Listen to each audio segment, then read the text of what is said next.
The story follows Takumi Aruma, who is accidentally summoned to Midgard, appearing before the goddess Lady Nolan. This angelic figure immediately apologizes, explaining that the summoning spell randomly selects people from Earth who fit a certain below-average loser criteria, but Takumi was actually supposed to be excluded since his life was going well. However, due to an error caused by the reckless actions of the Holy Sidonian Empire, he got dragged in along with the others. Since he was never meant to be summoned, Nolan brought him to her directly, while the other summoned individuals were sent to Sidonia. Takumi asks if he can simply be sent back to Earth, but Nolan informs him that it's impossible. The goddess is angered as she want to add a new patch to this, but it's too late. She was so furious with Sidonia for using the forbidden summoning spell that she immediately patched it out of this world's magic laws, permanently preventing interdimensional travel. As an unfortunate side effect, Takumi also technically died in the process as he has no body. Realizing he's now a disembodied ghost, he starts panicking. But Nolan reassures him that she has a solution. While she can't return him to Earth, she can grant him a new body and make him a citizen of this world. As an apology for her role in this mess, she also offers him a blessing to make his new life easier, promising to give him a super good deal on it with her help, as he'll be sent to one of those fantasy worlds Earthlings like. But the boy has anxiety and hates the idea of this. The goddess is unbothered, and Nolan instructs him to check his status screen. Upon doing so, Takumi discovers that Nolan plans to give him a 17-year-old body, even though he was originally 40. When he questions it, Nolan brushes it off as an unimportant detail, and instead tells him to choose a job. The main options are combat-related roles like swordsman, knight, or hunter, but there are also production-based jobs. Since Takumi isn't fond of fighting, he picks a production job, with the goddess finding this lame. Nolan grants him the job, Pod throws in several additional blessings, and then sends him off, completely forgetting to give him a tutorial. Takumi crash lands in a forest, and after recovering, checks his reflection in a river, confirming that he now has a younger body, with the blessing of the goddess. He deems that his stats are too good and conceals them. Determined to make the best of his new life, he searches the bag Nolan left with him, finding some food and money. Checking his status screen again, he realizes Nolan really stacked him with useful skills, including elemental magic. Testing it out, he successfully casts a water ball on his first try, then experiments with other elements. While traveling, Takumi stumbles upon a piece of Trent wood, a rare material used for crafting weapons, and decides to test his modeling skill by making a spear.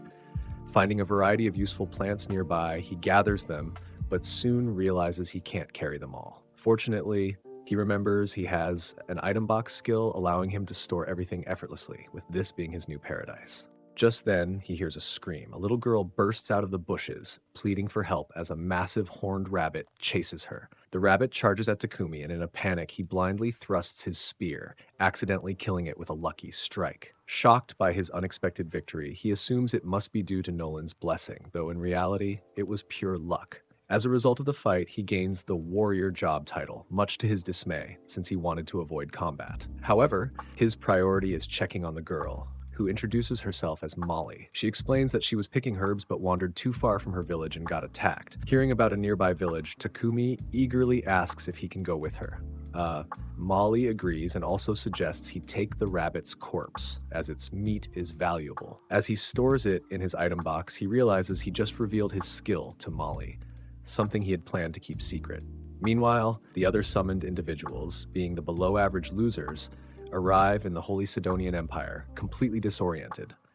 As they struggle to understand their situation, a woman approaches, addressing them as heroes. She introduces herself as the first Empress Elizabeth of Sidonia, explaining that they were summoned to save this world.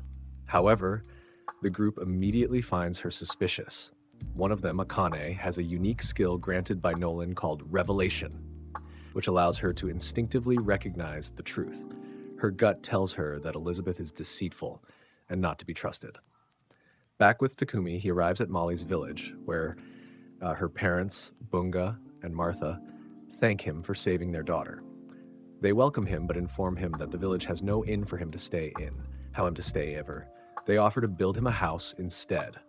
As the villagers gather to start construction, Takumi decides to help by using his earth magic to prepare the foundation. It's the first time he's used magic on such a large scale, and he nearly passes out from mana depletion. The villagers are impressed by his abilities, and by the next morning his house is completed.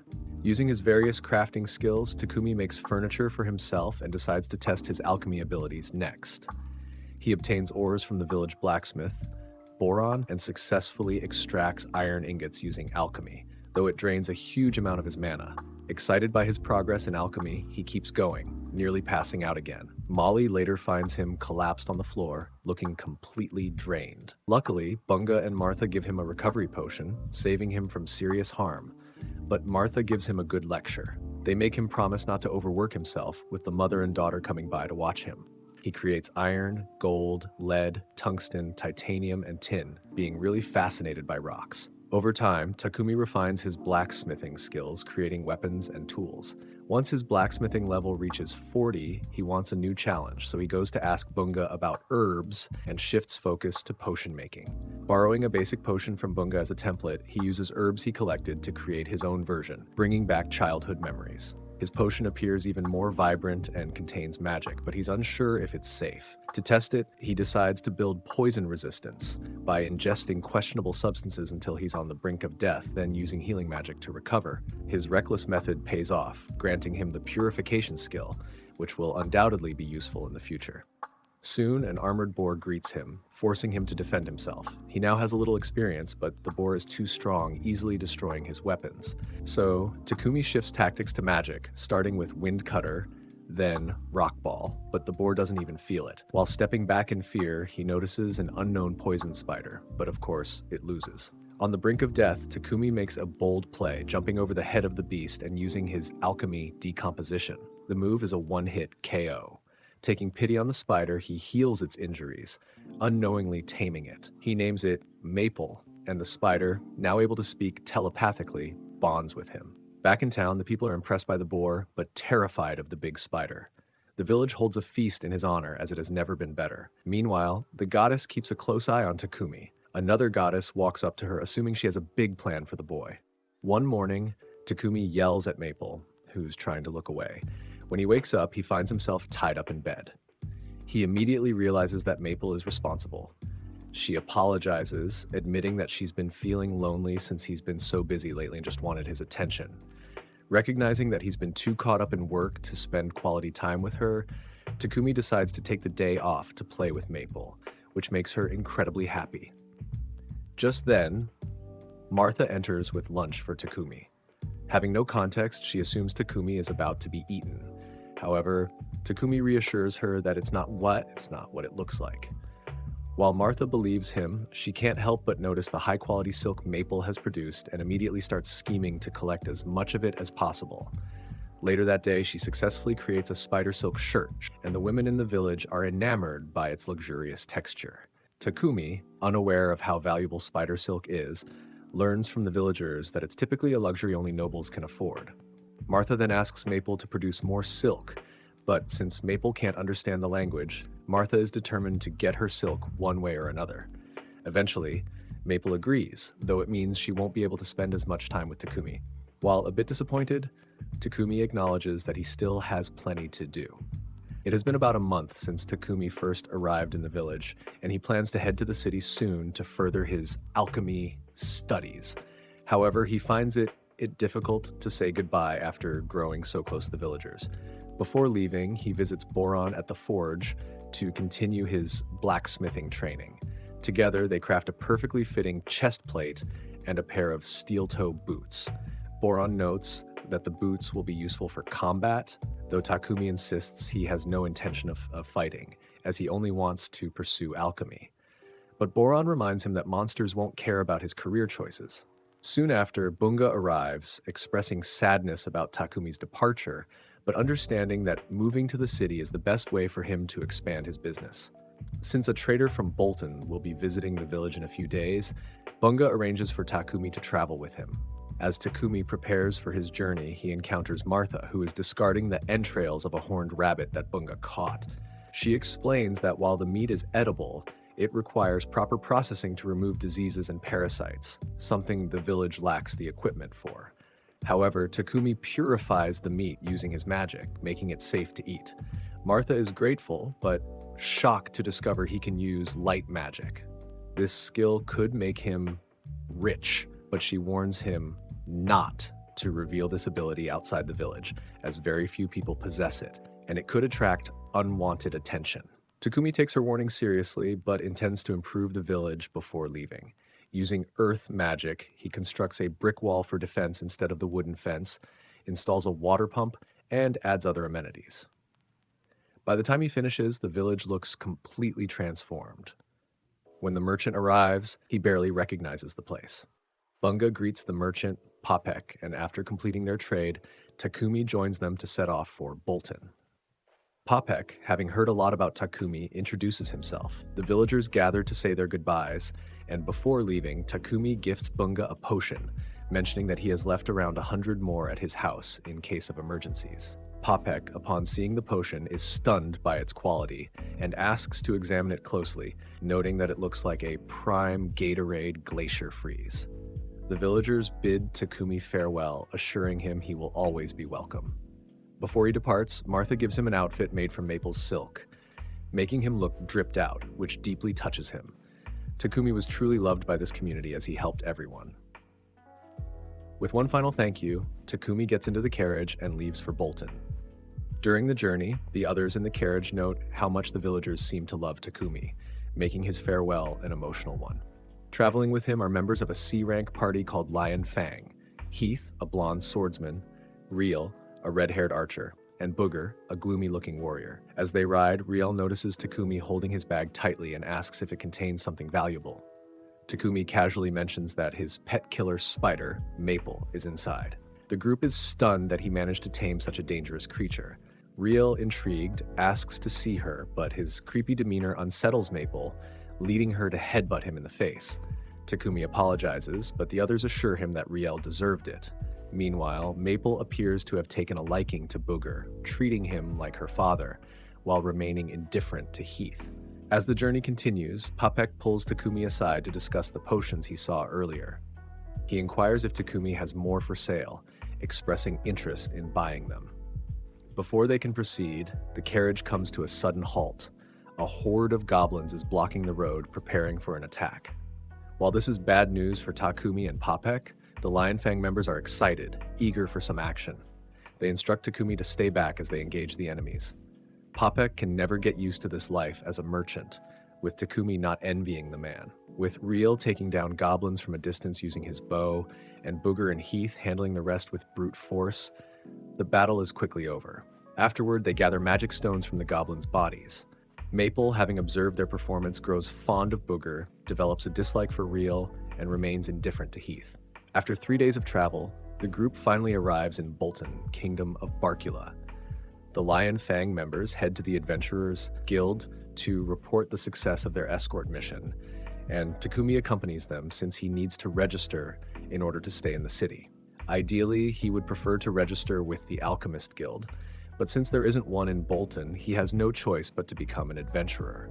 The receptionist, Hans, informs him that his guild card will serve as identification and will remain valid as long as he completes at least one quest per month. Takumi also registers Maple as his pet.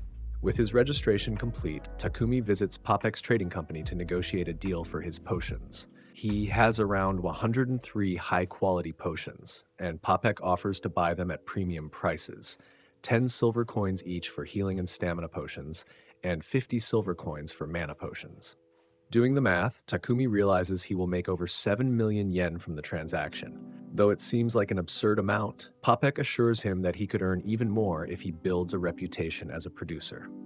Since Takumi plans to establish himself in Bolton, Popek advises him to get a house with an attached workshop for convenience. Takumi, having not considered his living arrangements, is grateful for the suggestion. Popek enlists his assistant Thomas to help Takumi find an affordable property. However, when Takumi sees the house, he is shocked. It's more of a mansion. He assumes it's far beyond his budget, but Thomas assures him it's reasonably priced and, most importantly, not haunted. The presence of a well-equipped workshop convinces Takumi to go through with the purchase, and he agrees to buy the mansion. Thomas begins the paperwork, ensuring Takumi can move in as soon as the next day. As they walk through the city, Takumi notices a foul smell in the air. Thomas explains that it's coming from the sewers. While the wealthy use magical purifiers to keep their waste clean, the main city sewers lack such technology. Since magical purifiers are rare artifacts found only in ancient ruins and dungeons, they are too expensive to implement citywide. Instead, priests are occasionally hired to cleanse the sewers manually, but the problem persists. Determined to find a solution, Takumi decides that his first DIY project in Bolton will be tackling the city's sanitation issue. Using clay purchased from the Popek company, he crafts a toilet, heating it and then amplifying the temperature, using space-time magic like it's Naruto. However, he overexerts himself and burns through all his mana, forcing him to chug his cherry Gatorade to recover. Just as he celebrates by hugging his toilet, he hears a scream from Popek. But instead of being mad, Popek feels bliss. The silk is so comfortable on his broke boy body. One of Popek's attendants stumbles into the bathroom in a moment so absurd it's unclear if it's just bad manners or forced plot progression. Takumi, in a moment of sheer stupidity, explains the toilet's function but accidentally reveals that he can use light magic. Realizing his mistake, he panics and begs Popek to keep it a secret. However, the greedy merchant only hears the sound of an exclusive contract. Recognizing that he needs more manpower to mass-produce his invention, Takumi begins considering the idea of buying a servant. Popek takes Takumi to the place, and the two make it to the garden, where Takumi is entranced by a blonde elf woman who catches him staring. Popek introduces Takumi to Mulan, the owner of Slide Trading Company, and informs her that Takumi is interested in purchasing a servant. However, he also mentions that Takumi is reluctant about the idea. Curious about his hesitation, Mulan asks for an explanation. Takumi explains that in his homeland, this practice was abolished long ago, making the idea uncomfortable for him. Understanding his concerns, Mulan assures him that in this nation, employees have certain rights and privileges. She explains that serf contracts require owners to provide food, clothing, and shelter, while employees commit to fulfilling their duties. Additionally, contracts prevent both parties from inflicting lethal harm on each other. Hearing this, Takumi is relieved, as it means the arrangement functions more like a job with specific terms. Mulan further explains the different types of contracts. Some are for debt repayment, others are lifelong contracts taken by criminals or war captives, while many are victims of bandits. Popek suggests a war soldier for Takumi, as they cannot be released without their master's consent, and Mulan could arrange this. She inquires why Takumi needs such restrictions, and though Popek praises Takumi's production talents and fears his secrets being stolen, Mulan wants to hear Takumi's reasoning directly. Takumi explains that as a producer, he prefers to focus on his work, but also has to fulfill adventurer guild quests. Since he owns a mansion, he needs help managing it, and due to his special abilities, he wants to ensure his servant keeps his secrets. Moreover, since he personally gathers ingredients for his work, he needs a capable fighter to accompany him. While Mulan acknowledges his lack of ill intent, she refuses to allow a single person to handle both housework and combat, insisting he purchase 2 separate employees instead. She then introduces Maria, a woman trained in reading, writing, mathematics, and housekeeping since childhood. Takumi tells her how many bedrooms and bathrooms he has, and Maria confidently states she can manage a mansion alone. Takumi is impressed but wonders why no one has purchased her before, as he finds her beautiful and competent. Embarrassed by his compliment on her skills and appearance, Maria clarifies that she is strictly a housekeeper and will not perform any additional duties. Takumi, confused by her insistence, assures her that he only expects household tasks. Maria suddenly blurts out that she will not sleep with him, leaving Takumi flustered. However, he reassures her that he only seeks a housekeeper, not a concubine. Satisfied, Maria agrees to the contract. With Maria's agreement settled, Mulan prepares the contract but informs Takumi that she lacks a suitable battle servant. Maria immediately calls her out, mentioning Sophia, but Mulan dismisses her and sends her away to pack. Takumi, intrigued, asks about Sophia, and Mulan reluctantly admits she exists but is not a good fit due to numerous issues. When Takumi insists on meeting her, Mulan introduces him to Sophia, who recognizes him from earlier. Mulan reveals that Sophia was captured during a war between the Kingdom of Triara and the Kingdom of Izure over 50 years ago. Takumi is shocked to learn that Sophia, an elf, is over 50 years old. Mulan explains that elves have long lifespans, but Sophia's situation is difficult. She has a scarred ear, limited movement in her right hand and left leg, and has lost her elemental magic, likely due to a curse. These factors make her an unlikely candidate for a battle servant. Still, Takumi wants to assess her abilities himself, so he asks for a moment alone with her.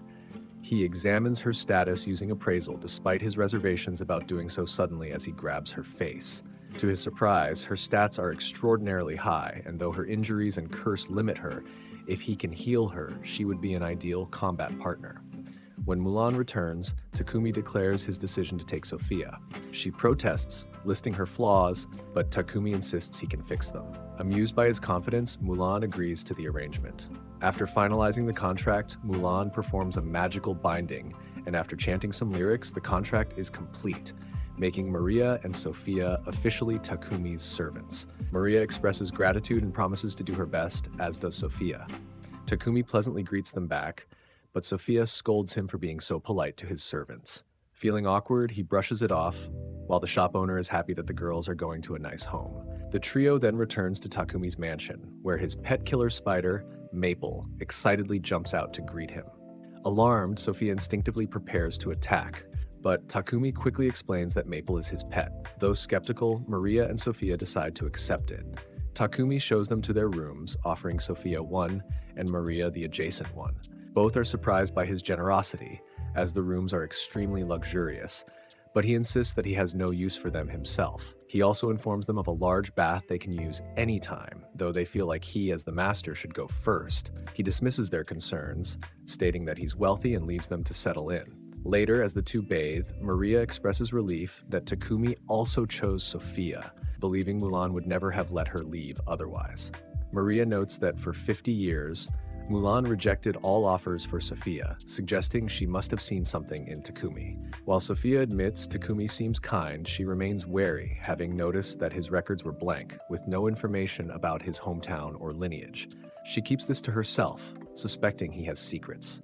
After their bath, they find that Takumi has already prepared dinner. Maria, feeling useless since household chores are her job, is disheartened. Takumi reassures her that he only wanted to make her first day easier and promises to leave the rest of the chores to her from now on. When he invites them to eat together, Sophia hesitates, unused to dining with a master. Takumi acknowledges that his behavior is unusual for an owner, but urges her not to dwell on tradition.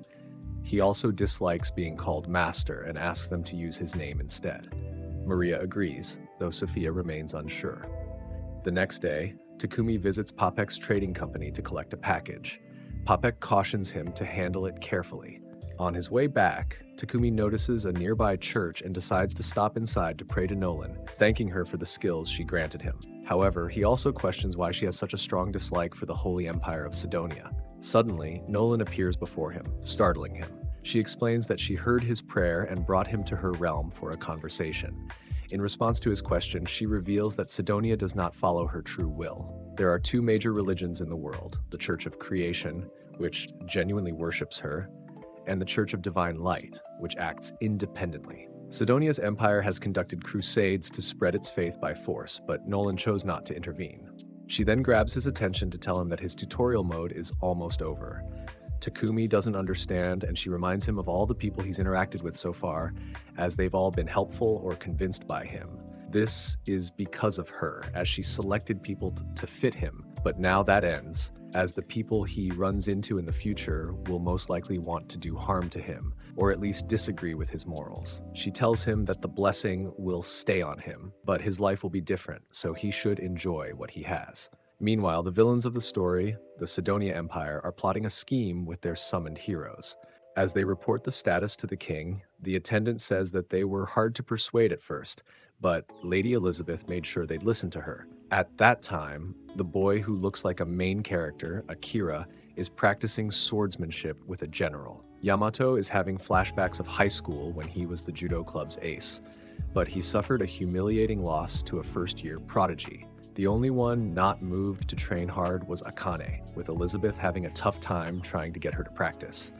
Akane sees this as nothing but violence, but Elizabeth says this is what's needed to save the world, which is what most isekai say. Akira interrupts to show his unwavering love for Akane, vowing to protect her.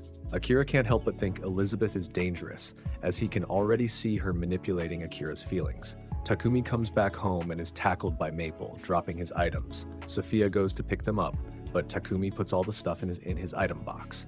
Takumi makes the excuse that he's working late tonight, so he tells them to eat dinner without him. Sophia notices the magic paper and knows he's hiding something, so she sneaks to his workshop. Peeking inside, she sees him working, cutting his arm. The action scares her, and he says he has something planned for Maria. Worried for her friend, Sophia steps in and tackles him, heavily tired, warning him she'll stop him if he does anything to Maria. She collapses, and he checks her status to see the problem, then heals her left hand with his light magic. He's able to see that she's injured because of the curse placed on her. Taking her back to her room, Maria confirms this is the case, as she's only grown weaker and is barely able to walk around the house. Takumi decides it's time to heal her completely, so summoning a magic circle, he performs Dispel. But it's not enough, so he performs an additional extra heal. Healing her completely, her ear is restored. When she wakes up, she feels lighter than she ever has. Maria then shows her what the master did for her, and she knows that she was wrong about him. She thanks him, feeling guilty, and he clarifies what he needed Maria for. He explains that the girl threw away some of his material he was using, so he had to get more. She's still hesitant to trust him, so she asks him why he did all this, and he tells her it was to take care of her. She's shocked and cries, then promises herself to him for as long as she's alive. The goddess watches on, happy, but then checks in on the other heroes and emotionlessly says that Midgard will be attacked in roughly 1 year from now. The story continues the next morning as Takumi heads to the library, hoping to find information on alchemy. However, he quickly realizes that the entire library only contains 4 books on the subject. Perplexed, he wonders why alchemy isn't more widespread when it seems so simple. In reality, though, it's quite complex. Every available alchemy text is written in an ancient language. The only reason Takumi can understand them is thanks to Nolan's blessing, which grants him the ability to comprehend every language in this world. When he gets home, Takumi is eating lunch as Maria gushes over seeing him with Lady Sophia, making it look like a love proposal. Later in the day, Takumi, Maria, and Sophia finish polishing and boxing a large number of toilets.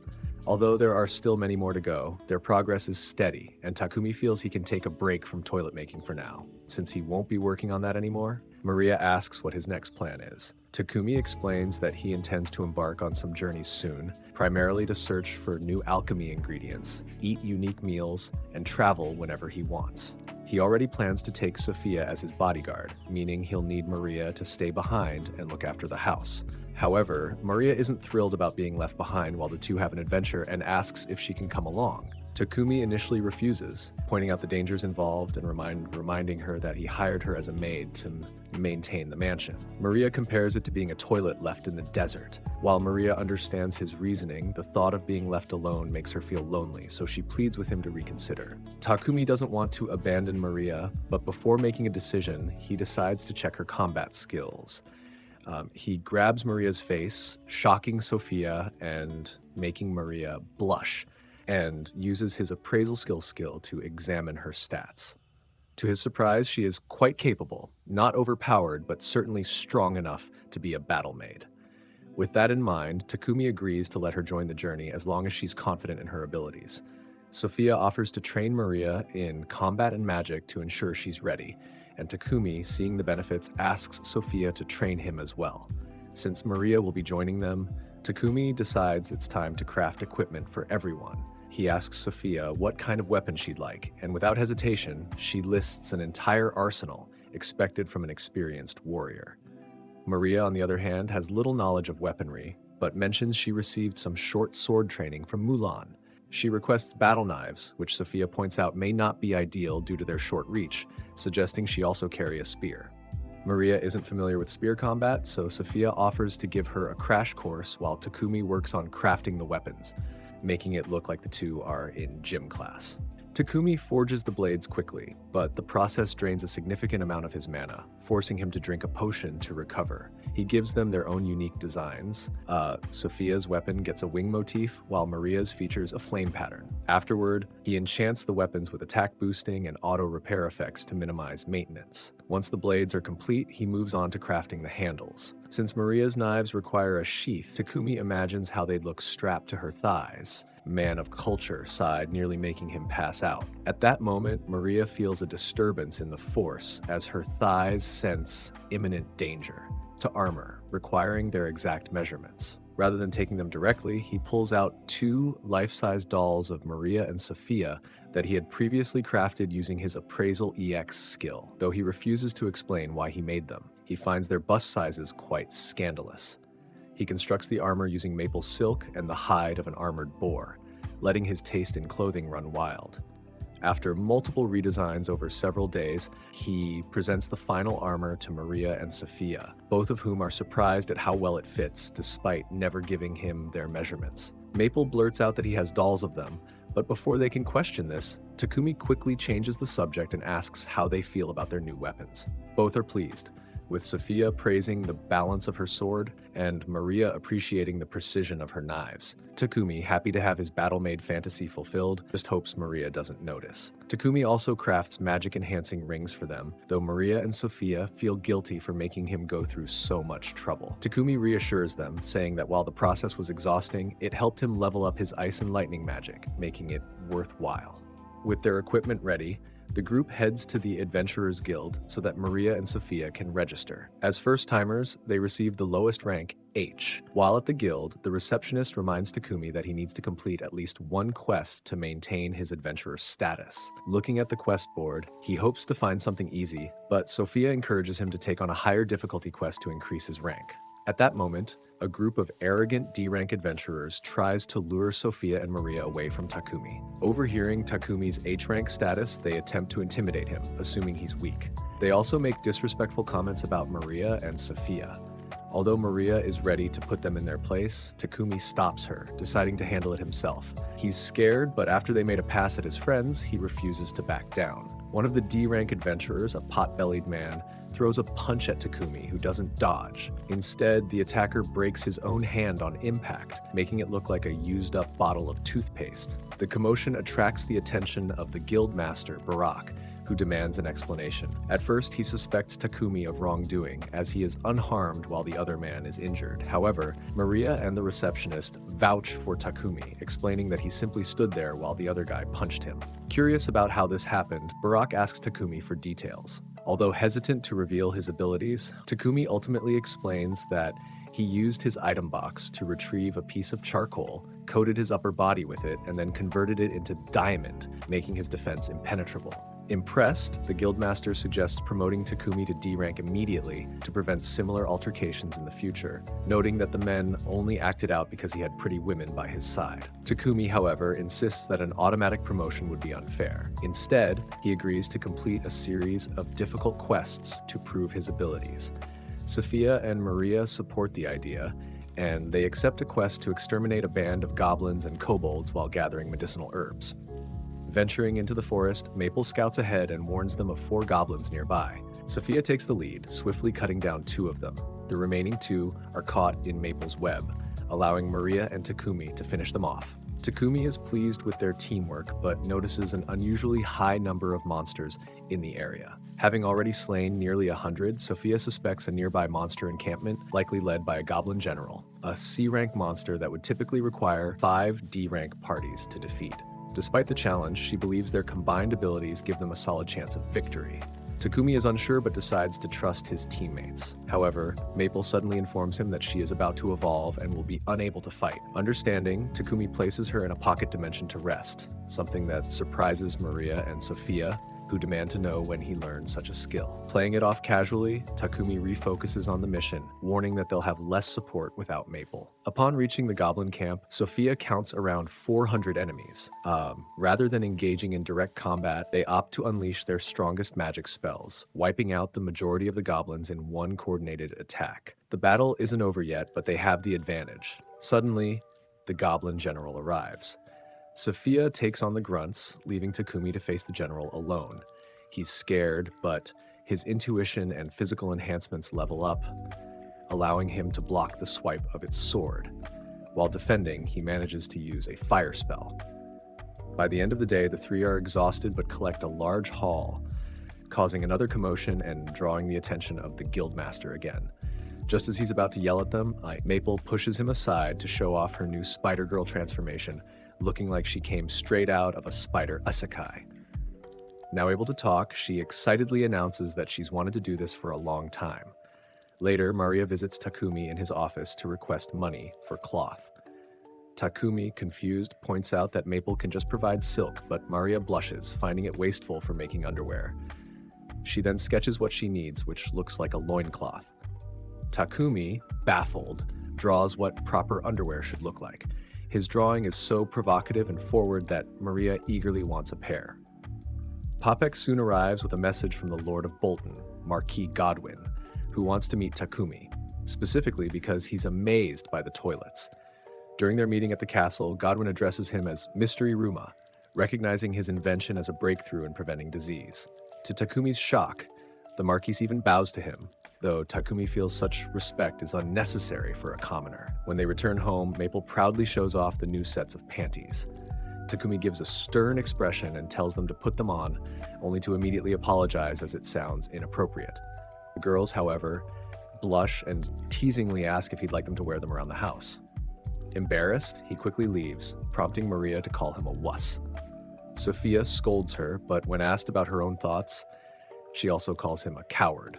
Takumi finishes explaining to the girls that the refrigerators will keep food fresh by preventing spoilage. They are thrilled to feel the cool air coming from the appliance. To create the fridges, Takumi synthesized iron, chromium, and nickel into stainless steel and embedded a magical cooling device. Despite this, Maria is grateful since she can now cook with fresh ingredients whenever she wants. Takumi plans to give one fridge to Maria while sending the other two to Papik for sale.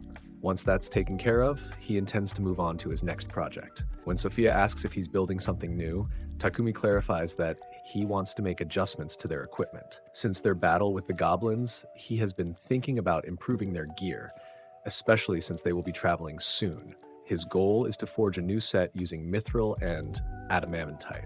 He heads to the guild to ask Hans if any blacksmiths can work with these rare metals, but there are very few skilled enough. Hans suggests that only the dwarves of Enstal might be capable, but they are too far away for Takumi to visit. Just as Takumi resigns himself to the difficulty of finding a blacksmith, Hans mentions a city called Horus, near the kingdom of Barkula. Takumi could mine mithril and adamantite there, but entry into the mines is restricted to members of the blacksmith guild. Luckily, Hans hints at a workaround. If Takumi were to accept a quest to exterminate monsters in the mines, he could coincidentally come across some mithril along the way.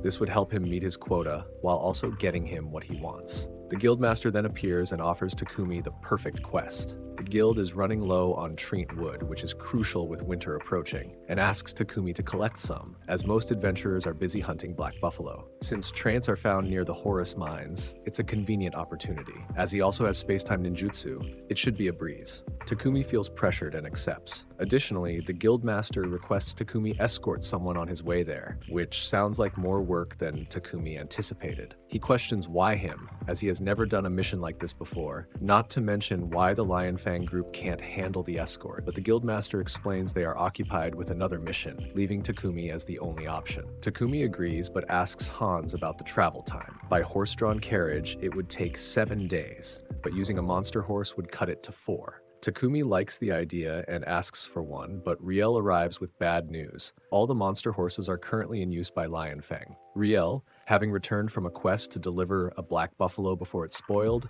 decides to stay in town for the night. The guild master is still a task driver, making him work. Takumi invites him to his home to rest and take a bath. Riel accepts, hearing a bath. However, Takumi has errands to run first, and Riel insists on accompanying him. They visit Popek's company, where Takumi convinces Popek to lend him 2 monster horses in exchange for some of the ores he finds in Horus. Popek also loves the refrigerator Takumi previously delivered and requests more once he returns from his mining trip. Meanwhile, back at Takumi's mansion, Sophia starts to worry about his late return, as she wants to be with him next time. On their way home, Takumi apologizes to Riel for dragging him along, but Riel doesn't mind, though he admits it sucks not finding a blacksmith. Suddenly, he senses a hostile presence. Realizing he's no match for the threat, he grabs Takumi's hand and runs. However, the assailant quickly catches up and kicks Riel in the face. It's Sophia. She assumes Riel is trying to kidnap Takumi and prepares to strike him down. Before she can, Takumi steps in to clarify the situation. Realizing her mistake, Sophia sincerely apologizes to Riel who forgives her but now has a lot of questions for Takumi. Riel's confusion only grows when they reach Takumi's house and he sees more women living there. Takumi explains that he hired Sophia and Maria as a maid and a bodyguard, and that Maple evolved into her current form. Excited to see Maple again, Riel is dismayed when she still dislikes him. Riel laments his single status, especially since his friends Heath and Bogar are both married, while even Takumi appears to have 2 girlfriends. However, Takumi corrects him, saying he isn't dating Sophia or Maria. Seizing the opportunity, Riel asks Sophia out, only to be instantly rejected, as she says her heart and body belong to Takumi. Maria also turns him down, stating that she wants to live by Takumi's side, leaving Riel defeated. Later, while Riel sulks in the bath, Takumi discusses his upcoming mission with Sophia and Maria. Sophia supports the idea since Traint wood is valuable and everyone else agrees, so Takumi sets their departure in 3 days. The next morning, Riel leaves to rejoin Lion Fang. With his departure, Takumi begins working on new equipment for their Traint hunt. He creates a magic-draining tungsten carbide sword, but it ends up being too powerful to control. Using his alchemy skill, he struggles to break it down, but eventually manages to forge 2 separate blades that sap mana from anyone they cut. The process leaves him completely drained, but he's satisfied with the results. 3 days later, Takumi and his group collect the carriage from Popek, and their escort, the blacksmith Digambo, is already waiting. On their journey, they stop at a forest to hunt Traints. The Horus branch just then sends an urgent message about a monster in the Forest of Death. Meanwhile, Popek is having a meeting with one of the attendants for the king. The two discuss the implementation of toilets and their impact on the royal capital, but unfortunately, they're unable to spread them to the Holy Empire of Cydonia. At the same time, Akira and Yamato are sparring with the main general. Yamato feels like he's redeeming himself as the other soldiers hype up their progress. Takumi stops the carriage and puts a protective barrier around the blacksmith while they hunt. Sophia warns them to stay focused on the magic around them, as the trees in the forest are not all the same. She then points to a camouflaged monster among the trees, a Traint. The tree attacks with spikes from underground and can also shoot magic projectiles. Takumi swiftly cuts it down with backup from Maria and Sophia. However, there are still many more to eliminate as they surround them.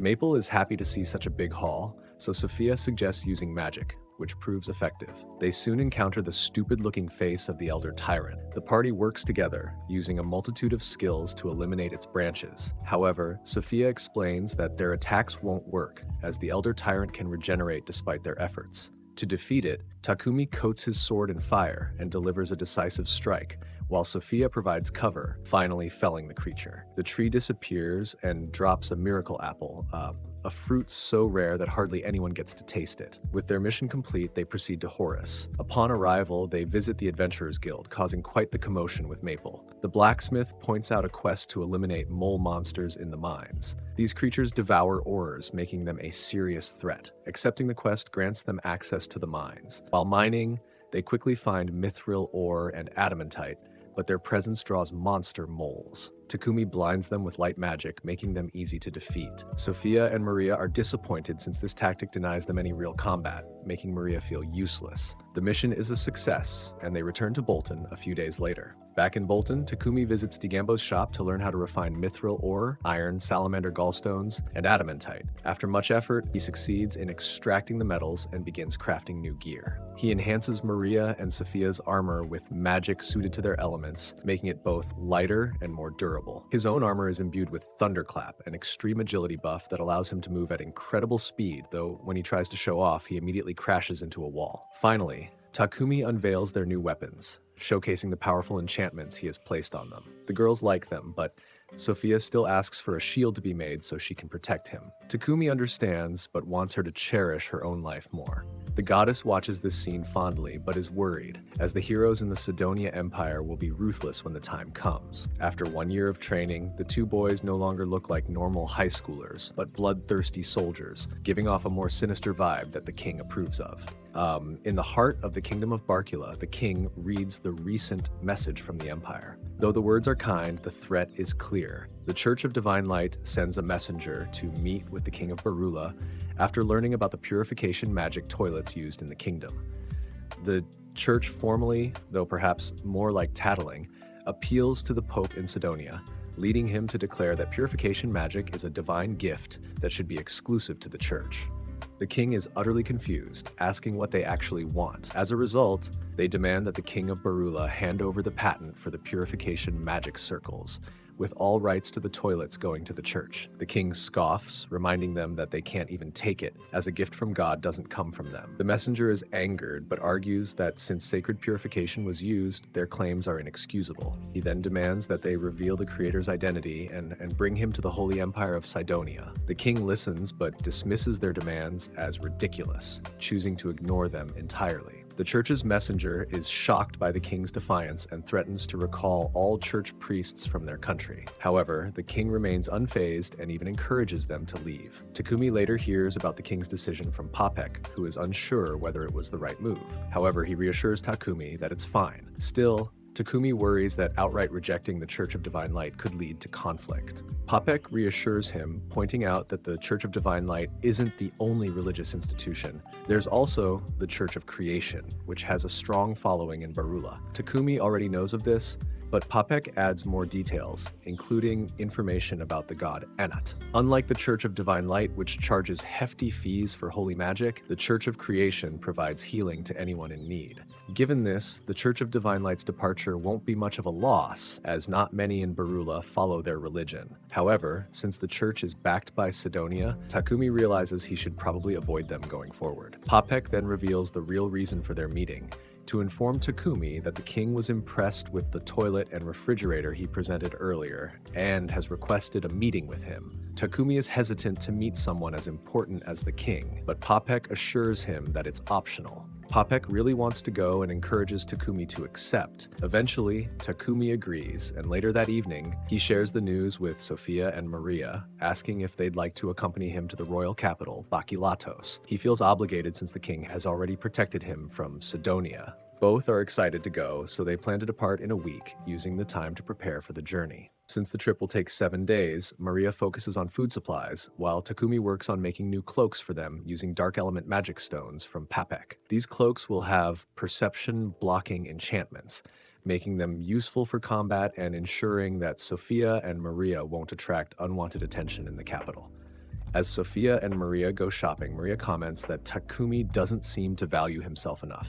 Sophia agrees, listing what he has to his advantage: his good looks, alchemy skills, successful businessman, money, and impressive inventions. Maria, however, notices how enthusiastic Sophia is when praising Takumi and suspects she might have feelings for him. Sophia quickly denies it, claiming her admiration is purely that of a servant for her master, but Maria remains unconvinced. Meanwhile, Takumi visits a local church and kneels before a statue of the goddess Nolan to pray. Suddenly, light envelops him, and he finds himself in Nolan's domain. She warmly greets him, remarking that it's been a while since his last visit, and jokes that if he came to pray for safe travels, he should have brought her an offering. However, Takumi is there with questions. He first asks about the goddess Anat, whom the Church of Divine Light worships, wondering if another deity truly exists. Nolan firmly asserts that she is the only real goddess, but refuses to elaborate on Anat's nature, saying Takumi will learn the truth in due time. But he can tell she wants his full attention. Takumi then asks about the other heroes who were summoned with him. It's been 10 months since his arrival, yet he has heard nothing about them.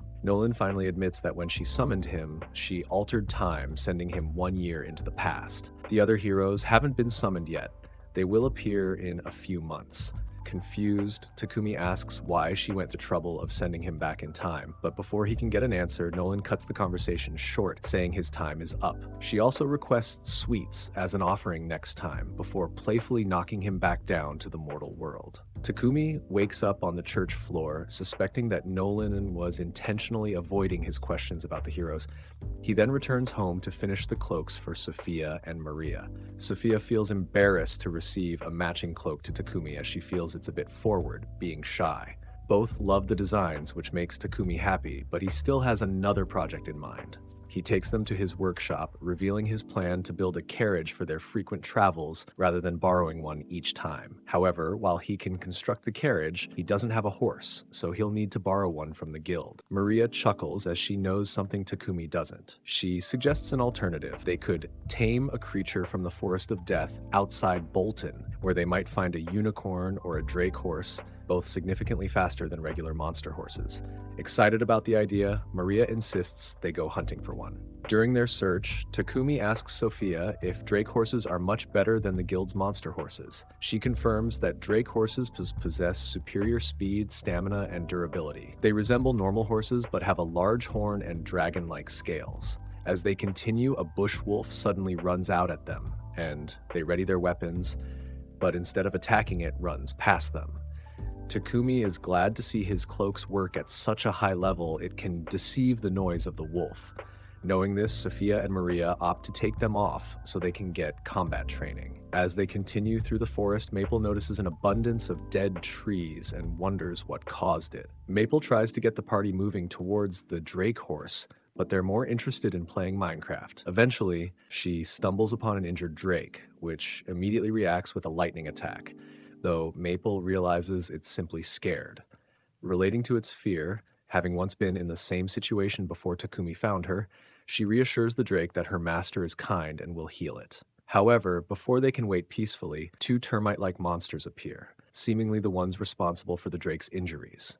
Maple swiftly captures them in her webs and throws them in front of the drake to be electrocuted. However, more termites emerge, posing a real threat. To protect herself and the drake, Maple weaves a barrier out of her silk, buying time. She tries calling out to Takumi for help, but he doesn't respond, making her fear he got too distracted by gathering wood. As the termites tear through the barrier, she closes her eyes, expecting the worst, only to open them and find Takumi standing over her. Overwhelmed with relief, she jumps into his arms, having been terrified when he didn't respond. Takumi explains that her barrier was so well made that it blocked mana signals, preventing her call from reaching him. However, as soon as he noticed her signal was gone, he rushed to her last known location. Noticing the injured drake behind Maple, Takumi attempts to heal it, but the creature recoils, still distrustful. Sophia warns that they should leave soon, as more termites may appear, but abandoning the drake means certain death for it. Determined to help, Takumi puts the injured Maple and horse in his item box. Sophia is worried by his actions, as putting a non-familiar in the item box will put a heavy strain on his body. The anime then tries to make it seem like he's about to die as he passes out, unable to drink his mana potion.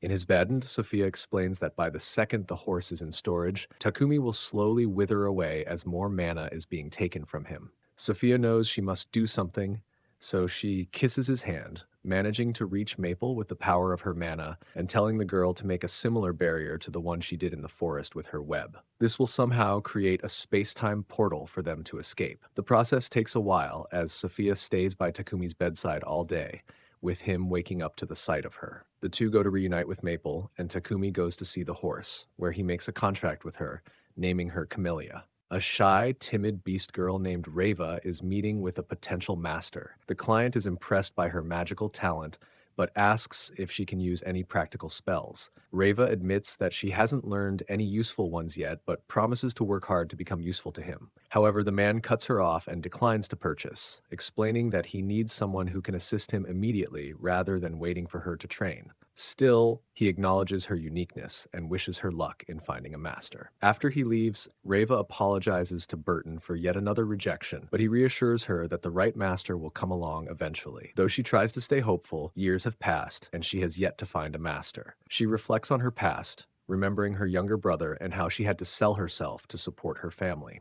Despite her sacrifices, she has yet to earn a single cent as she's studied magic. Meanwhile, at Takumi's house, he is tirelessly working on finishing his carriage, worrying Maria and Sophia. Sophia asks Takumi if he plans to return to Gambo's workshop that day, and he confirms it, as there's still a lot of blacksmithing work left before their trip. Sophia expresses concern over how much Takumi has been overworking himself, between finishing the carriage, making potions, and crafting refrigerators for Papek. He hasn't taken a break in days. She fears he might push himself to exhaustion. Though Takumi appreciates their concern, he assures them he's fine and sets off as planned. Upon arriving at the guild, Takumi overhears a man desperately trying to convince the guildmaster that he has seen something terrifying. Curious, Takumi asks Hans, the guild receptionist, what's going on. Hans explains that there have been multiple sightings of a strange creature outside the city, When Takumi asks for details, Hans shows him a sketch based on eyewitness descriptions, but even then the creature's identity remains unclear. Since no harm has been reported, Hans isn't too worried. He then asks Takumi why he came to the guild, and Takumi explains that he wants to register a new pet. Given Takumi's history, Hans expects it to be something bizarre, but when Takumi pulls Camila out of his pocket dimension, Hans is horrified. The boy quickly realizes that Camila is the very monster causing all the panic. The guildmaster immediately drags Takumi into a meeting to scold him until he begs for mercy. Elsewhere, Sophia meets with Mulan, hoping to find a magically skilled servant to assist Takumi. Unfortunately, Mulan doesn't have anyone that fits the criteria, but suggests checking other servant trading companies. Mulan then gossips about Sophia's change in demeanor, noting that she seems much happier with Takumi. On her way home, Sophia runs into Maria, who is out shopping for lunch ingredients. Maria has noticed Takumi's exhaustion and wants to cheer him up with a good meal. However, when they arrive at Gambo's workshop to check on him, they find Takumi passed out in a pile of wood. Initially alarmed, Gambo reassures them that Takumi just fell asleep while working, completely worn out from his non-stop efforts. Though he seems fine for now, Gambo warns them that if Takumi doesn't slow down, he could work himself to death.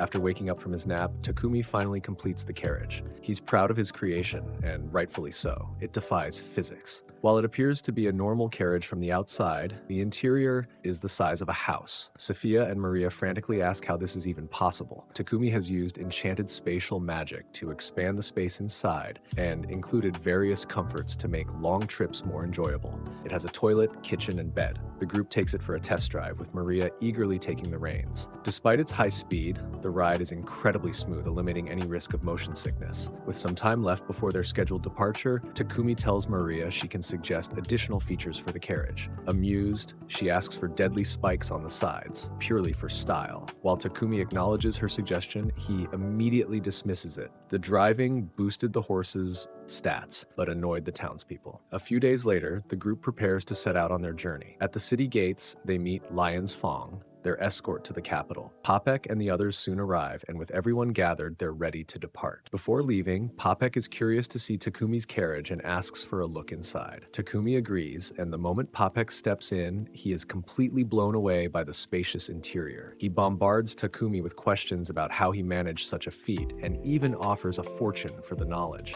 However, before he can press further, Lord Godwin stops him, not wanting to make Takumi uncomfortable. That doesn't stop Godwin himself from loudly proclaiming how much he would love a carriage like Takumi's. While he isn't outright ordering Takumi to build one, he subtly hints that if Takumi were to gift him one, he would be grateful enough to pay 100 platinum coins, a sum equivalent to roughly 1 billion yen. As the journey continues, Godwin discusses with his assistant how invaluable Takumi has become to the kingdom. Though they will do their best to protect him, his growing reputation is bound to attract unwanted attention, especially from the Empire of Sidonia, as he's a once-in-a-lifetime talent, a round 1 first overall pick level. Meanwhile, in the Empire of Sidonia, Akane studies an old history book to learn more about their culture. The book explains that Sidonia's goddess created humanity in her image, then crafted beastmen from animals and elves from plants, all to serve mankind. This ideology justifies the Empire's poor treatment of beastmen, which Akane finds unbearable. She hates the collar put on them. Back in the present, Takumi and his group arrive safely at the capital, thanks to his party effortlessly wiping out any monsters along the way. Their supposed bodyguards, Lion's Fong, barely had to lift a finger, yet they get an easy payday. Once they check into an inn, Popek pulls Takumi aside for a discussion. He wants to gift the king a carriage similar to the one Takumi built, believing it would showcase his craftsmanship. Since their royal audience is only 5 days away, Popek assumes there isn't enough time to build one, but Takumi surprises him by saying he can complete it before then. Transporting a finished carriage from home would be a hassle, so he decides to build it right there in the capital. The only issue is finding a proper workspace, but Popek has already arranged for Takumi to use an old building owned by the Palum Company. Later, Takumi informs Maria and Sophia about Popek's plan. Sophia, already familiar with the Palum Company, reassures him that it's a reputable servant trading business. Popek secures permission for Takumi to work there, and as soon as the materials arrive, he intends to begin construction. However, Sophia firmly insists that Takumi get an assistant. He nearly worked himself to death on the last carriage, and now he's about to do it again without taking a break. Even a workaholic like him has to acknowledge that this is reckless. Takumi sees that Maria and Sophia are genuinely concerned, so he agrees to get some help, though it takes a lot of convincing. The next day, Takumi meets with the Palum company's owner, explaining that he needs a servant with magical aptitude to assist with his alchemy. Meanwhile, outside, Maria rushes up to Sophia in a panic. Maple has gone missing. Maple had mentioned wanting to explore the Palum building, and if anyone spots a giant spider roaming the halls, chaos will ensue. Sophia quickly goes to find Maple, but by the time she does, Maple has already scared the life out of Reva, who was just trying to read her book in peace. Maple apologizes, and Sophia helps a shaken Reva to her feet. However, as she does, she notices something unusual about the Beast Girl. Sophia leaves to be by Takumi's side, and soon Reva comes to the meeting to greet him. While Takumi is discussing her role, Reva is thinking about how she must be hired this time. She needs to help her family. Traumatized by her recent failure, she gets lost in thought, but Takumi brings her back by asking if she likes alchemy. She admits that she does and is eager to dive into the topic, but she isn't confident. Sophia notices her struggle and helps her out, recalling one of Takumi's books, which both she and Reva are fans of. With both Sophia and the master feeling like third wheels on their date, Takumi gives Reva a diagram and asks her to identify everything on it. She does well at first, but starts to panic, ultimately breaking into tears, afraid of rejection. Takumi comforts her and decides to hire her. After the contract is done, Reva asks for all her wages to be sent back home. Her family lives in a poor village, and she wants her brother to go to school and get a good job to make life easier for their mother. Sophia reassures Reva that Takumi is a good boss and that she'll be happy with them. At the stables, Maria and Maple warmly greet the newbie. At the same time in the story, the Empire hasn't yet summoned the heroes. The king has recently received the news that they won't give them the craftsmen behind the toilets, which angers him and makes him ready to attack. However, his daughter, Elizabeth, asks him to wait until they have the three heroes. Still, the king doesn't want to just sit and wait, so Elizabeth suggests they use this time to build a mob of their angry followers. In a very Danzo-like fashion, they choose Takumi. Takumi uses a spell to craft the outline of the carriage, and Reva admires his work, noticing the intricate magic patterns. She doubts her ability to replicate such alchemy, but Takumi has unwavering confidence in her. Meanwhile, Sophia watches them fondly, like an older sister. With Reva's help, Takumi eventually completes the carriage and admires his work. An old man approaches, asking if the carriage belongs to him. Takumi explains that he built it, but is gifting it to the king. The old man is shocked that a 17-year-old created such an impressive carriage. Just then, Takumi's companions rush over, addressing the old man as the king.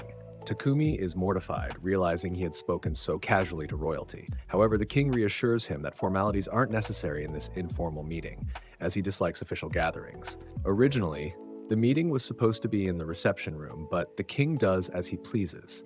He wanted to personally meet the famous alchemist and thank Takumi for his contributions, particularly for inventing the toilets that solved the kingdom's sewage crisis. Normally, such an achievement would warrant a grand banquet with rewards and titles, but since Takumi prefers to stay anonymous to avoid Sidonia's attention, the king respects his wishes. Still, he grants Takumi a reward for his invention. Takumi thanks the king for protecting him from Sidonia, and the king responds that it's only natural to protect his people. As Takumi and his group depart, the king watches from his window and orders his attendants to keep Takumi's visit a secret. However, he acknowledges that once Takumi's creations are exported beyond Barula, Sidonia will inevitably take action against him. Back in Bolton, Takumi officially buys the mansion he had been renting from Popek. He gathers his servants to discuss their wages, only to be shocked when Maria and Sophia refuse payment. Maria insists that the food and allowance he provides are more than enough, while Sophia sees no need for a salary. Reva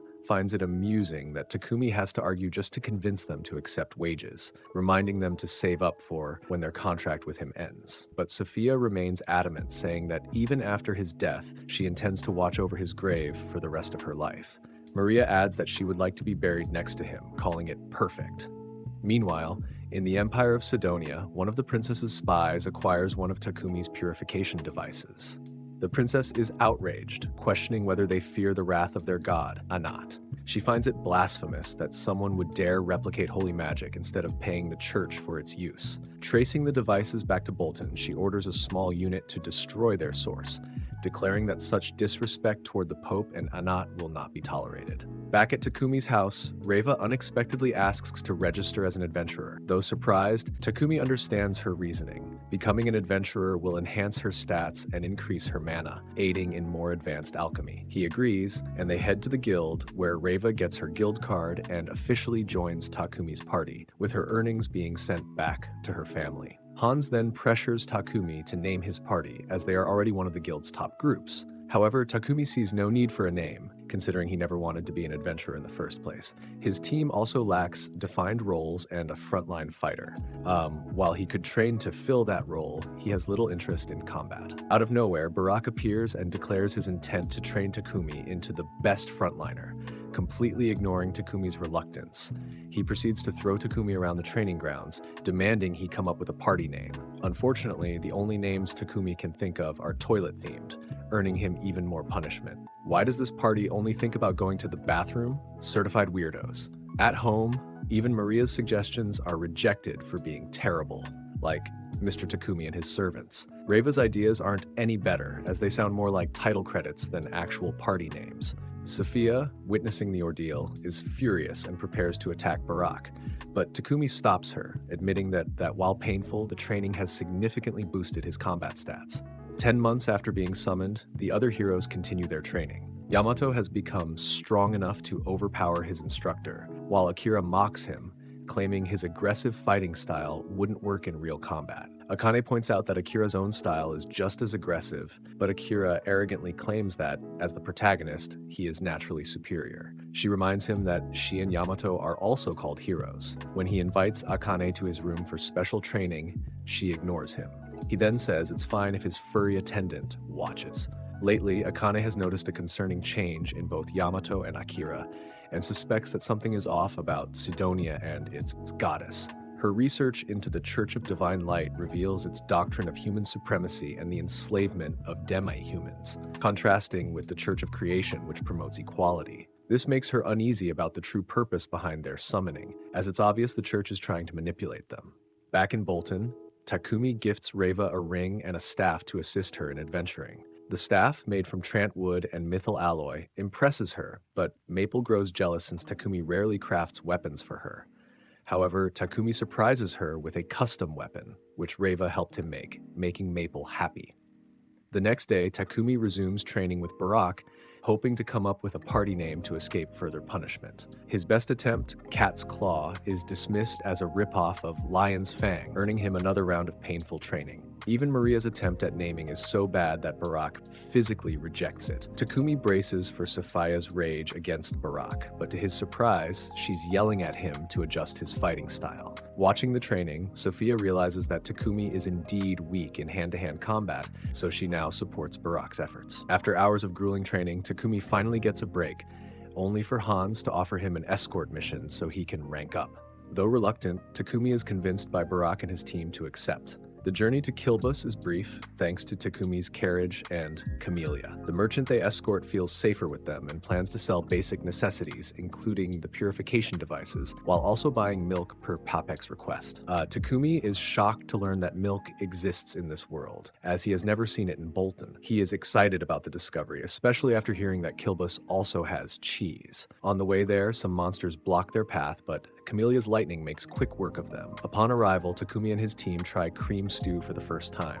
They find it delicious, but Takumi believes he can improve the recipe. He decides to stock up on cheese and milk before heading home. That night, as they sit around a fire tasting the dairy products, Takumi reflects on his past life in Japan. However, he feels no longing for his old world. His current life is far more fulfilling. Curious, he asks about rice, but Sophia doesn't know of it. Instead, she mentions a grain sold in the land of Salamander, available in the royal capital. This realization makes Takumi a bit sad. He should have bought some while he had the chance. Noticing his introspection, Sophia asks if something is wrong. Takumi then asks if she ever thinks about returning to her hometown. Sophia, who had spent 50 years trapped by a curse, has no interest in her past. She is grateful for her new life with Takumi and the others, and the rest of the party shares her sentiment.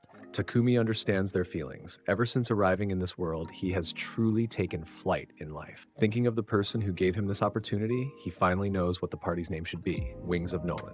Everyone agrees on the name. 3 days later, upon returning home, Takumi is met with an ominous sight, a red fog. Immediately recognizing it as paralysis poison, he covers his nose just in time. A voice orders him not to move. His party has already been captured. A masked man lunges at him with a dagger, but Takumi blocks and pushes him back with Maple's help. Together, they overpower the assailant. Wasting no time, Takumi administers the antidote to his party. Once they're cured, Maple asks what to do with the people outside. Outside, she has already wrapped several attackers in cocoons. Examining the scene, Takumi determines that these men were well-trained and must have been hired for this mission. He orders Sophia to fetch Barak, while the guild arrives to arrest the men. He is also advised to inform the local lord of the attack.